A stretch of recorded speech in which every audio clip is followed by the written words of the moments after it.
ముందుగా అందరికి నమస్కారం. సో రెండు విషయాలు చెప్పి మొదలు పెడతాను. ఒకటి, ఇది ఎక్స్క్లూజివ్ లవ్ మీకి సంబంధించిన టైటిల్ అనౌన్స్మెంట్ అండ్ ఈ సినిమాకి సంబంధించిన విషయాలే షేర్ చేసుకుంటాము. దయచేసి ఎవరు వేరే టాపిక్స్ ఇక్కడికి తీసుకురాకుండా చూసుకోండి. రెండు, ఆశీష్ ఫిలిం మీ అందరికి తెలుసు, మొన్నే మ్యారేజ్ అయ్యి రిసెప్షన్ అయ్యి ఈరోజు తిరుమలలో వాళ్ళు కళ్యాణం చేయించుకోవడానికి ఇప్పుడే తిరుమలలో దర్శనం చేసుకొని బయటకు వచ్చారు.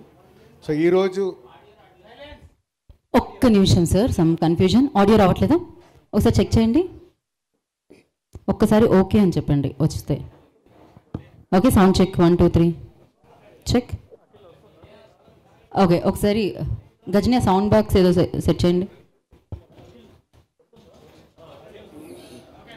ఓకే, ఇంకా రావట్లేదా? Okay, sound check check 3 2 1 check.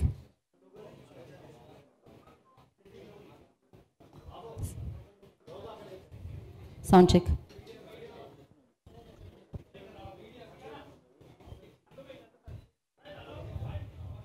Sound check.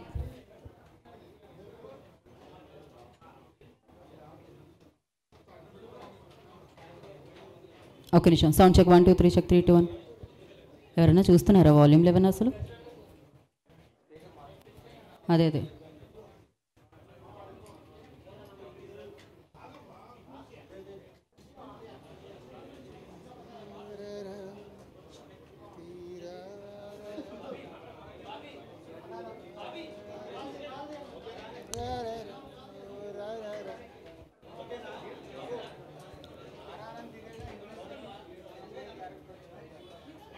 Sound check 1 2 3 check 3 2 1.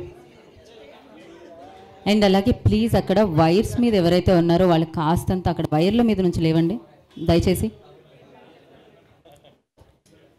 వెనకాల ఉన్నవాళ్ళు ఆ వైర్ల మీద నుంచి లేవండి. Okay, sound check 1 2 3. ఇప్పుడు ఓకేనా? ఓకేనా? ఓకే చెప్పండి అబ్బా. Okay, done sir. ఓకే,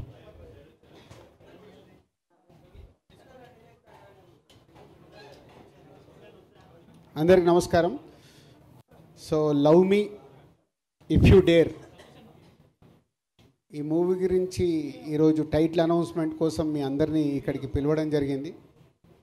అలాగే ఆశీష్ మొన్నే మ్యారేజ్ అండ్ రిసెప్షన్ కంప్లీట్ చేసుకొని ఈరోజు తిరుమలలో శ్రీనివాసుడి దగ్గర కళ్యాణం చేసుకొని అక్కడ ఉండడం వల్ల ఈ ఈవెంట్కి రాలేకపోయాడు. పోతే మా అందరిపైన ఈ టైటిల్ అనౌన్స్మెంట్ ఇక్కడ చేయటానికి ఆశీష్ మీరు అందరూ ఉన్నారు కాబట్టి మీరు చేసేయండి అని చెప్తే ఈరోజు ఇక్కడ ఈ టైటిల్ అనౌన్స్మెంట్ చేయడం అండ్ మీకు మోషన్ పోస్టర్ ఇప్పుడే రిలీజ్ చేయడం జరిగింది. Love me if you dare ఇది మొదలవటానికి కారణం ముందు ఇద్దరు వ్యక్తులు, అదే నాగా అండ్ అరుణ్. నాగాతో నాకు ఎప్పుడో మా సత్యనారాయణ రెడ్డి గారు అబ్బాయి చిన్నప్పటి నుంచే, దాదాపు చిన్నప్పటి నుంచి చూస్తూ ఉన్నాను. తను అన్నపూర్ణలో వర్క్ చేస్తూ స్క్రిప్ట్ సైడ్ అవి వర్క్ చేస్తూ వాళ్ళ దగ్గర వర్క్ చేస్తూ ఉన్నాడు. సడన్గా ఒకరోజు వచ్చి, సార్ నేను ఒక స్క్రిప్ట్ చెప్పాలి అని అడిగాడు. స్క్రిప్ట్ అంటే దేనికి? డైరెక్షన్గా అన్నా. కాదు సార్, ప్రొడ్యూస్ చేయాలి అన్నాడు. అదేంటి నువ్వు ప్రొడ్యూసర్ అవుదాం అనుకుంటున్నావు అంటే, అవును ఇట్లా నేను నా ఫ్రెండ్ ఒక స్క్రిప్ట్ చేశాం సార్, అది వినాలి అంటే అప్పుడు అరుణ్ని నాకు ఇంట్రడ్యూస్ చేయడం జరిగింది. సో అరుణ్ అడిగాను ఏమేమి సినిమాలు చేసావని. నేను ఇప్పటివరకే సినిమా చేయలేదు సార్ అన్నాడు. మళ్ళీ నాకు బ్లాంక్. కానీ నేను ఒక ఇట్లా 3 నవల్స్ రాశాను సార్, సో నా ఇలా స్టోరీస్ మీద నాకు గ్రిప్ ఉంది సార్ అన్న. సో అప్పుడు నాగాకి అరుణ్కి నేను ఈ స్క్రిప్ట్ వినటానికి టైం ఇవ్వడం జరిగింది. సో మీ అందరికీ తెలుసు, నేను స్క్రిప్ట్ వినాలన్నా ఒక స్క్రిప్ట్ వింటే నేను దాంతో ఎలా జర్నీ చేస్తాను అని.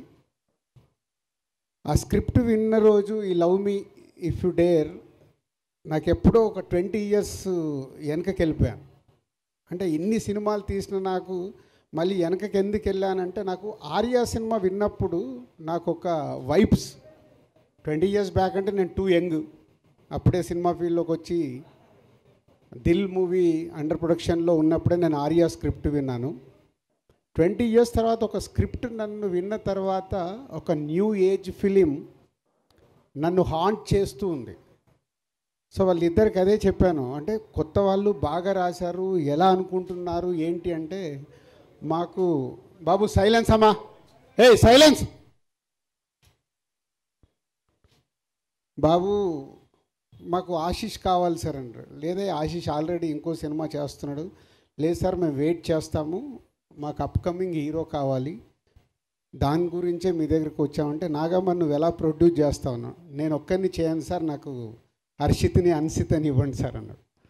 సో అలా వాళ్ళిద్దరూ మా కాంపౌండ్కి రావడం, ఈ స్క్రిప్ట్ తీసుకొని రావడం, ఫస్ట్ నన్ను గెలవడం, అంటే మొదటి సిట్టింగ్లోనే నన్ను గెలిచారు. స్క్రిప్ట్ విన్న తర్వాత వాళ్ళు చేసిన వర్క్, అది విజువలైజేషన్ ఎలా తీసుకొస్తారు ఏంటి అన్న బ్యాకప్ మైండ్లో జరుగుతున్న ఆ టీం నచ్చి, సో కొత్త వాళ్ళని దిల్ రాజు ప్రొడక్షన్లో మీ అందరికీ తెలుసు, బలగం అప్పుడే నేను చెప్పాను, కొత్త వాళ్ళ మ్యాక్సిమం ఆ ప్రొడక్షన్ హౌస్లో కొత్త వాళ్ళకి అవకాశాలు ఇచ్చి కొత్త వాళ్ళని ఎంకరేజ్ చేయాలి అనే దాంట్లో.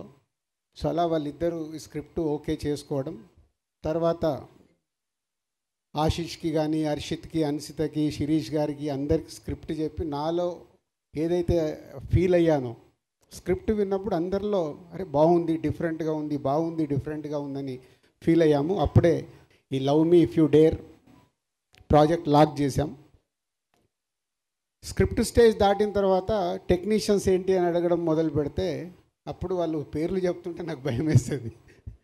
సార్ ఇలా అనుకుంటున్నాం, ఇలా అనుకుంటున్నాం, ఇలా అనుకుంటున్నాం. సో పీసీ గారికి నాతో ఉన్న రిలేషన్లో, సార్ ఇట్లా కొత్త అబ్బాయిలు ఫుల్ స్క్రిప్ట్ ఉంది, మీరు ఒకసారి టైం ఇచ్చి స్క్రిప్ట్ వినండి అని పీసీ గారి దగ్గరికి పంపించడం జరిగింది. పీసీ గారి స్క్రిప్ట్ విని నెక్స్ట్ డే ఫుల్ స్క్రిప్ట్ చదివి నాకు కాల్ చేసేయి, ఐఎమ్ డూయింగ్ దిస్ ఫిలిం అన్నాడు. అంటే ఓన్లీ ఆ స్క్రిప్ట్తో పీసీ గారిని కూడా గెలుచుకొని పీసీ శ్రీరామ్ గారిని ఈ సినిమాకి ఫైనల్ చేసుకున్నారు. అలాగే మ్యూజిక్ గురించి డిస్కషన్ వస్తున్నప్పుడు మళ్ళీ కీరవాణి గారి పేరు చెప్పారు. కీరవాణి గారి పేరు మీకు ఏమన్నా? నాగా ఇలాగే అన్నాను, నాగా ఏం ఆలోచిస్తున్నావు నీకు తెలుసా, బాహుబలి, త్రిబులార్లు ఇలాంటి సినిమాలు చేస్తున్నారు, నెక్స్ట్ రాజమౌళి గారిది మహేష్ బాబు గారి సినిమా ఉంది, నువ్వు కీరవాణి గారిని అంటే, సార్ పీసీ గారిది ఎలా అయితే ఒక ఛాన్స్ ఇప్పించారో ఒక్కసారి మాకు అపాయింట్మెంట్ వస్తే చాలు సార్ అని నేను అడగలేదు, వాళ్ళే అప్రోచ్ అయ్యి కీరవాణి గారి దగ్గరికి వెళ్ళి కీరవాణి గారికి కూడా స్క్రిప్ట్ ఇచ్చి, కీరవాణి గారు స్క్రిప్ట్ చదివి, మళ్ళీ నేను అసలు మాట్లాడలేదు కీరవాణి గారితో, వాళ్ళే అప్రూవల్ చేసుకొని వచ్చి అగ్రిమెంట్ తీసుకొచ్చి సైన్ పెట్టమన్నారు. సో అలా ఈ ప్రాజెక్ట్కి కీరవాణి గారిని కూడా వాళ్ళే తెచ్చుకున్నారు.